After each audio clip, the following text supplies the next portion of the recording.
ቆንጆ እንደሆንኩኝ ማበነገራችሁ ቁንጅናዬን አይታችሁ ነው የምታብዱት። ሄርሜላ ከአብርሃም ጋር ተጣላች። ቤተሰብ ተጣልታ መሆን አለበት።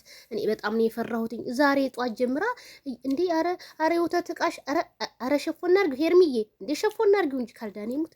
አረ ወተት እቃሽን በአደባባይ እንደው ይህ ሁሉ ግን አሳዳጊ የለሽም እንደው ቤተሰቦችሽ፣ ሌላውን ተይው የሚዲያን ሰው እንደው ቤተሰቦችሽ እንደው ይሄ ሁሉ አብርሃም እንዲያየው ነው። አረ እስከዛሬ ያላየው ይሄን ነገር አረ ጉድ ቤተሰብዬ እና እላችኋለሁ ቤተሰብዬ ሄርሜላ አብዳለች ማለት ነው። የዛሬ የከበደ ነው። ትናንትና ስላልመጡ ጉድ ነው። ሰርግም አለ። ሰርጉስ እንዴት ነው? እስኪ እናያለን እንግዲህ ማለት ነው። ሰርግ አይጠፋም፣ ሰርግ ዘንድሮ ማለት ነው። ወይኔ እናቴ እንዴ ሄርሜላ ቀስ በይ፣ ካልዳኔሙት ይመጣል። የሰው ባል ነው። ታይ የመንደሮን ፊት ታይ፣ ቀስ በይ ተረጋጊ ቤሽ ነበር። የረጋ ቅቤ ወተት ይወጣዋል ይባል ነበር እና አንቺ ግን እኔ አልረጋም እንደርጎ ልንጠርጠር ብለሽ ይኸው በአደባባይ የወተት እቃሽን አሳየሽ። ጉድ እኮ ነው ቤተሰብዬ። አረ ሄርሜላ ከቀልብሹኝ። አረ ተይ አይተንሻል።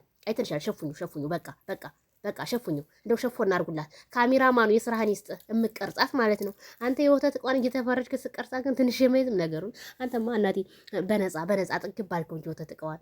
አረ ወርዶ አረ እንደው ካልዳሪም ትን የማፈርኩኝ ኮሜንቶቼ። አረ ሄርሜላ ዛሬ ያብዳለች። ማይክል ጃክሰን ደግሞ ምን ብሏት ይሆን?